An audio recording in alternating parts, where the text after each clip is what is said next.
जिल्ह्यात कोरोनाची लाट ओसरत असताना मंगळवारपासून चाचण्यांचं प्रमाण वाढवण्यात आले, त्यामुळे पुन्हा रुग्णसंख्येत वाढ झाली असून हजाराचा आकडा ओलांडला आहे।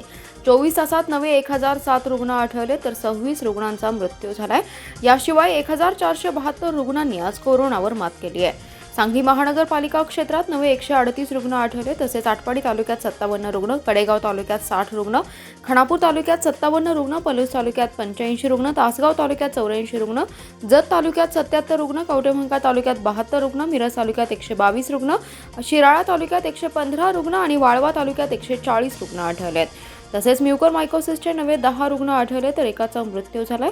जिल्ह्यात आतापर्यंत कोरोनाचे 1,19,374 रुग्ण आढळले, त्यापैकी 3,450 रुग्णांचा मृत्यू झालाय तर 1,04,462 रुग्ण कोरोनामुक्त झालेत। सद्यस्थितीत जिल्ह्यात 11,462 रुग्ण ॲक्टिव्ह असून त्यापैकी 9,060 बाधित रुग्णांवर होम आयसोलेशनमध्ये उपचार सुरू आहेत। सांगली जिल्ह्यातील कोरोनाची साथ रोखण्यासाठी सुरू केलेल्या लॉकडाऊनमध्ये मंगळवारपासून शिथिलता आणली आहे। किराणा, दूध, बेकरी, भाजीपाला या अत्यावश्यक सेवेतील दुकाने सुरू झाली आहेत। याबरोबर इतर दुकानदारांनी देखील बंद असलेले शटर मंगळवारी उघडले। सांगलीकर कोरोना विसरून खरेदीसाठी रस्त्यावर आले होते, त्यामुळे शहरात प्रचंड गर्दी आणि वाहतूक होती। भविष्यात काळजी वाढवणारं चित्र बाजारपेठेत दिसून आले। ब्रेक द चेन अंतर्गत राज्य शासनाने 1.5 महिन्यांपासून लॉकडाऊन लागू केलाय, त्याची अंमलबजावणी जिल्ह्यात सुरू होती। गेल्या 3 दिवसांपासून कोरोना रुग्णांची संख्याही घटली आहे। हजारापेक्षा कमी रुग्ण आढळून आल्याने जिल्हा प्रशासनाने सोमवारपासून अत्यावश्यक सेवेतील दुकाने सुरू करण्यास परवानगी दिली। सकाळी 7 ते 11 या 4 तासासाठी ही मुभा देण्यात आली। यामध्ये किराणा, भाजीपाला, दूध, बेकरी, मटण, चिकन या व्यावसायिकांना परवानगी होती, पण खरेदीसाठी बाहेर पडणाऱ्या नागरिक आणि व्यापारी तसेच विक्रेत्यांकडून नियमांचं पालन होत नसल्याचं दिसून आलंय। शहरातील market yard, Maruti road, Ganpati Peth, Risala रोडवर भाजीपाला, किराणा साहित्य खरेदीसाठी मोठी गर्दी होती। कुठेच सोशल डिस्टन्सिंगचं पालन होताना दिसत नव्हतं। त्यातच विनाकारण दुचाकीवरून फिरणाऱ्यांची संख्याही कमी नव्हती। मराठा आरक्षणाविरोधातील सर्वोच्च न्यायालयाच्या निकालाच्या अनुषंगाने केंद्र शासनाने पुनर्विचार याचिका दाखल केली आहे, पण महाराष्ट्र सरकारने अद्याप पुनर्विचार याचिका दाखल केलेली नाही। राज्य सरकारची नकारात्मक भूमिका हे मराठा समाजाचं दुर्भाग्य आहे। त्यामुळे मराठा समाजाने संघटित होऊन रेटा निर्माण करावा, तसे झाल्यास मराठा समाजाला डावलण्याचं धाडस राज्य सरकार करू शकणार नाही, असे आवाहन श्रीमंतराजे समरजित सिंग घाटगे यांनी पत्रकार परिषदेत केले। घाटगे म्हणाले, तत्कालीन फडणवीस सरकारने मराठा समाजाच्या आरक्षणासाठी गायकवाड आयोग नेमला। या आयोगाने 18 लाख कुटुंबांचे सर्वेक्षण करून अहवाल तयार केला। हरकती सूचना घेऊन सुनावणी सुद्धा घेतली। सर्व कायदेशीर प्रक्रिया पार पाडून मराठा समाजाला आरक्षण दिलं। उच्च न्यायालयात ते टिकलं। त्याला सर्वोच्च न्यायालयात आव्हान दिलं होतं, पण त्यांनी त्यावेळी सर्वोच्च न्यायालयाने अंतरिम स्थगितीही दिली नव्हती। मात्र राज्यात सरकार बदललं आणि मराठा आरक्षणाविरोधातील याचिकेकडे दुर्लक्ष सुरू झालं। सर्वोच्च न्यायालयात राज्य सरकारची बाजू मांडणाऱ्या वकिलांना शासनाने पुरेशी माहिती दिलेली नाही। आयोगाच्या अहवालाचे इंग्रजी भाषांतर करण्याची तसदीही या सरकारने घेतली नाही। त्याचा परिणाम म्हणून आरक्षण रद्द झाले। मराठा आरक्षणाविरोधातील सर्वोच्च न्यायालयाच्या निकालाच्या अनुषंगाने केंद्र सरकारने पुनर्विचार याचिका दाखल केली आहे, पण राज्य शासनाने अद्याप ही पुनर्विचार याचिका दाखल केलेली नाही। राज्य सरकार मराठा आरक्षणाबाबत किती गंभीर आहे हे यातून स्पष्ट होते, अशी टीका घाटगे यांनी केली आहे। मिरजेतील विद्यानगर सावळी रोड येथे राहणारे द्राक्ष उत्पादक शेतकरी पांडुरंग रामचंद्र जगताप यांच्याकडून दुबई येथील एका व्यापाऱ्याने द्राक्ष खरेदी करून थोडे पैसे देऊन उर्वरित 2,80,00,000 रुपये देतो असं सांगत टोलवाटोलवी करून फसवलं आहे। जगताप यांनी गांधी चौकी पोलिसात दुबई येथील जान जाबेल एल नजार फ्रोडस्ट्रूप ट्रेडिंग LL या कंपनीच्या मालकांविरोधात मिरज गांधी चौकी पोलिसात फसवणुकीची फिर्याद दिली असून त्यानुसार दुबई येथील त्या व्यापाऱ्यावर गुन्हा दाखल झालाय। पांडुरंग जगताप हे द्राक्ष उत्पादक शेतकरी आहेत। शेतातील द्राक्षे ते दुबई येथील जान जाबेल एल नजार फोर्डस्ट्रूप ट्रेडिंग कंपनीस दिले होते। या कंपनीने जगताप यांची द्राक्षे खरेदी केली। वेळोवेळी त्यांनी 3,50,00,000 रुपयांचा द्राक्ष माल खरेदी केला। त्यातील 25 लाख रुपये त्यांनी जगताप यांना दिले होते। डिसेंबर 20 ते जानेवारी 2021 पर्यंत वेळोवेळी द्राक्ष माल खरेदी केला, तसेच पैसे मिळतील असं वारंवार सांगत होते, परंतु उर्वरित 2,80,00,000 रुपये लवकर देऊ असं सांगितलं। दुबईच्या कंपनीने खरेदी केलेल्या द्राक्ष मालाचे पैसे देण्यास टाळाटाळ केली। आपली फसवणूक झाल्याचं लक्षात आल्यानंतर जगताप यांनी मिरज गांधी चौकी पोलिसात दुबईच्या कंपनीच्या मालकाविरोधात फसवणुकीची फिर्याद दिली आहे। जनसेवा फाउंडेशनच्या वतीने सांगली शहरातील विविध भागांमध्ये मास्कचं वाटप करण्यात आले।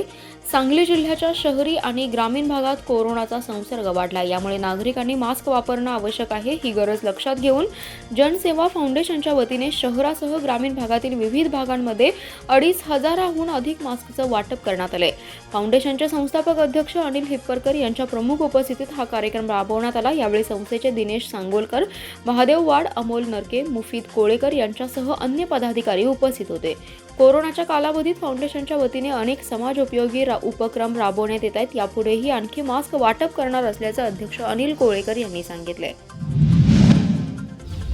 पुराच्या काळात शहराचा पाणी पुरवठा विस्कळीत होणार नाही याची दक्षता घ्या, अशा सूचना महापालिका उपायुक्त राहुल रोकडे यांनी पाणी पुरवठा विभागाच्या अधिकाऱ्यांना केल्या आहेत। उपायुक्त राहुल रोकडे यांनी काकानगर येथील महापालिकेच्या जॅकवेलला भेट देऊन पाहणी केली। यावेळी या ठिकाणी असणाऱ्या सर्व प्रक्रियेची उपायुक्त रोकडे यांनी माहिती घेत मागील महापुराच्या काळात आलेल्या अडचणींबद्दल ही माहिती घेतली। त्यामुळे संभाव्य पूरस्थिती उद्भवली तर शहराचा पाणी पुरवठा विस्कळीत होणार नाही याबाबत योग्य त्या दक्षता आत्तापासूनच घेण्याबाबत त्यांनी सूचित केले। याचबरोबर जॅकवेलच्या यंत्रसामग्रीची दुरुस्ती किंवा अन्य तांत्रिक कामेही पावसाळ्यापूर्वी पूर्ण करण्याबाबतचे आदेश दिले। यावेळी आरोग्य अधिकारी डॉक्टर रवींद्र ताटे, वृक्ष अधिकारी गिरीश पाठक, पाणी पुरवठा अभियंता अभय पोळ, प्रमोद राजपूत आणि पाणी पुरवठा विभागाचे कर्मचारी उपस्थित होते।